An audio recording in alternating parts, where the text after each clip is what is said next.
It's nice to know that even when the news of the tech industry can get us down, when things just don't seem to be going great in open source or big tech and yada yada, that there's still little sparkles of hope. There's still little rays of sunshine, glimmers of what could be, that humanity isn't doomed after all. Case in point, a few months back at a tech conference over in Europe, Outreachy, which is an organization that operates within the Software Freedom Conservancy, and it actually started over in the GNOME Foundation. But Outreachy focuses on internships in open source companies and foundations, paid internships. And these internships, they tout as being available to everybody because everyone should have an opportunity to be involved in open source and these sorts of things. Well, everybody except straight white guys.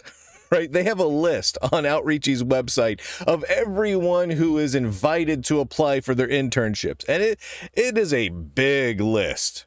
And it includes everyone except straight white guys. Right?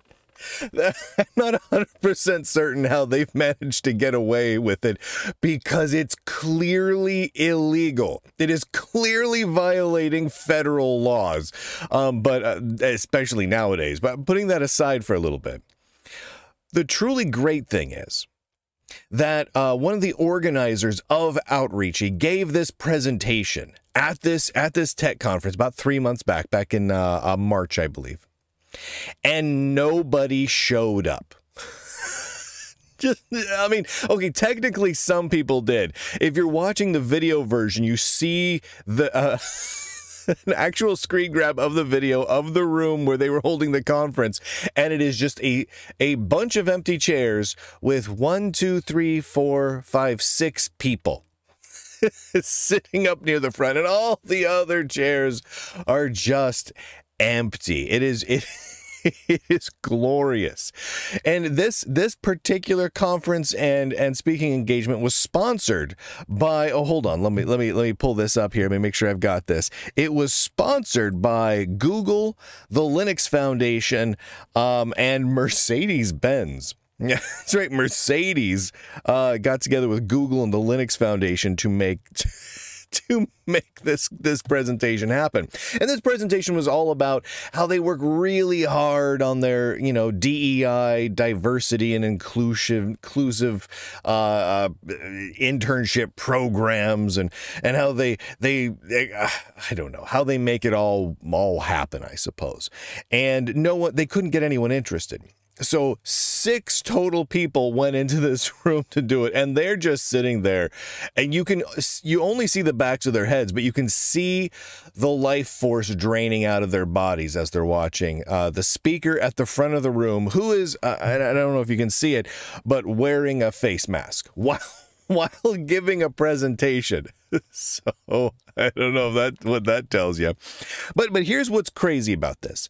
Not only could they not get anyone interested at the event to go and watch this presentation, but in the 3 months since the video was posted online, it has gotten a grand total of 101 views. And 3 of those views were me. That's right. The Lunduke Journal helped it break over the 100 view line. So even with the power of Google and the power of the Linux Foundation and the power of Mercedes-Benz, they couldn't get their own employees to watch this video or to go in person to this.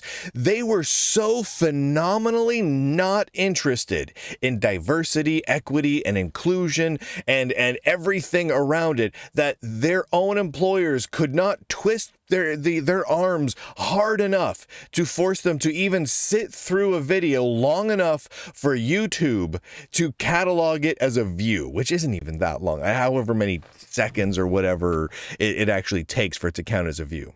Holy heavens. That to me is a beautiful thing. And what I truly love is this isn't a one-off thing.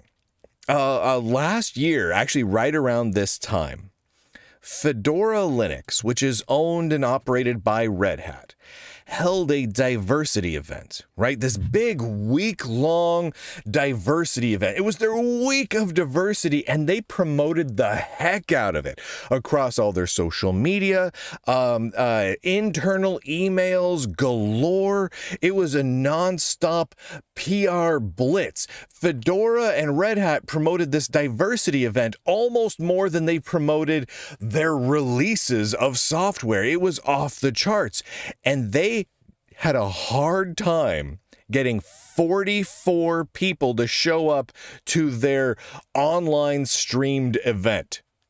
To put that in perspective, Red Hat at the time had around 19,000 employees, not including all of the IBM employees.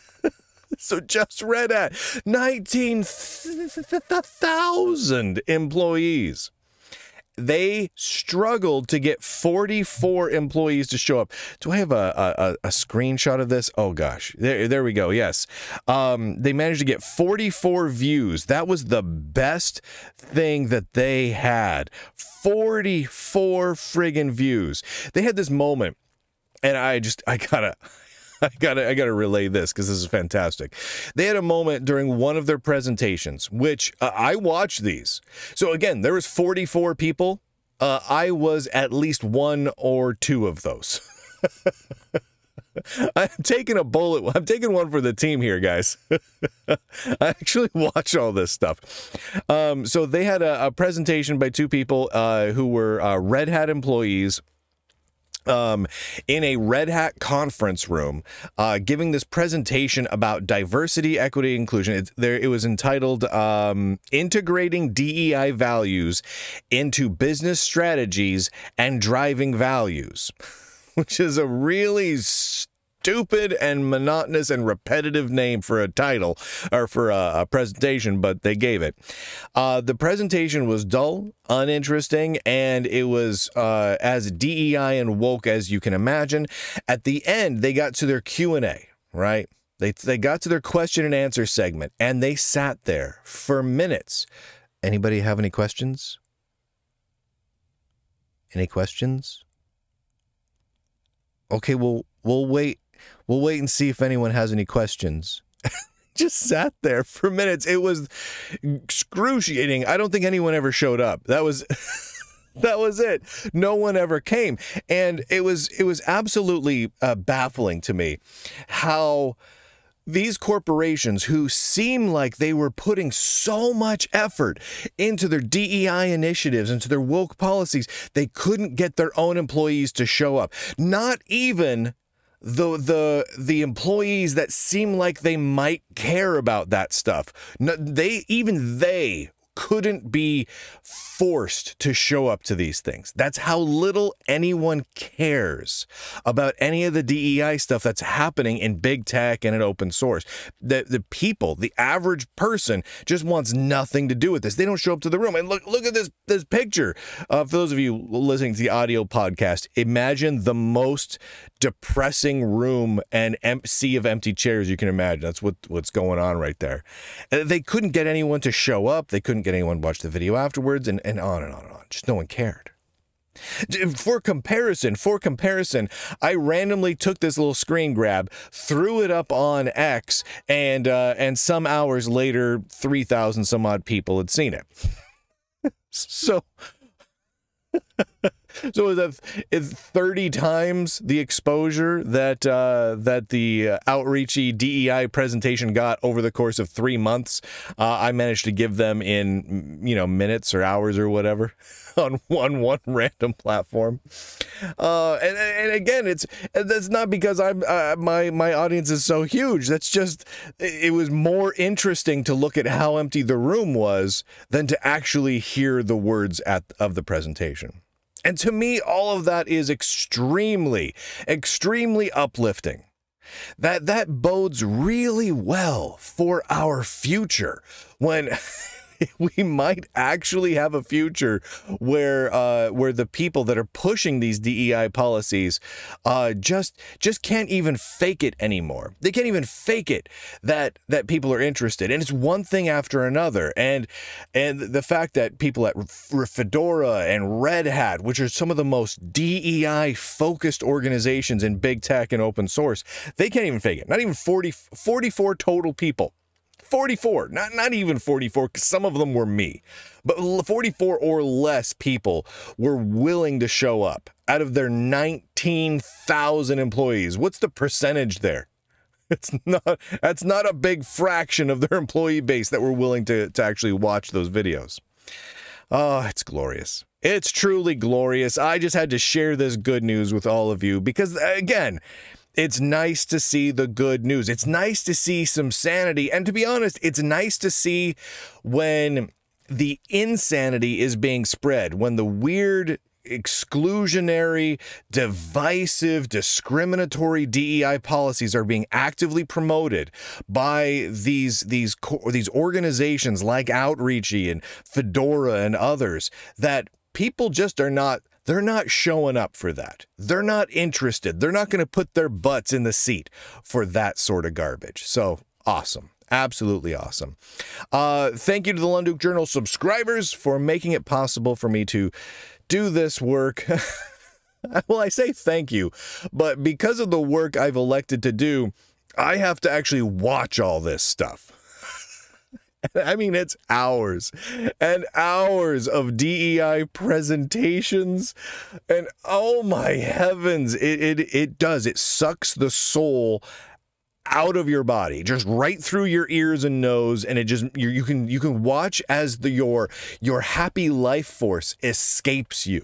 It's horrific, but just the same, thank you for allowing me to do this. Thank you for putting the trust in me to get this done, get this documented and cataloged and out there for all of you to enjoy. So go to lunduke.com and click on some links. It's fantastic. And with that, ladies and gentlemen, boys and girls, nerds and nerdettes across the inner tubes, I do declare, end broadcast.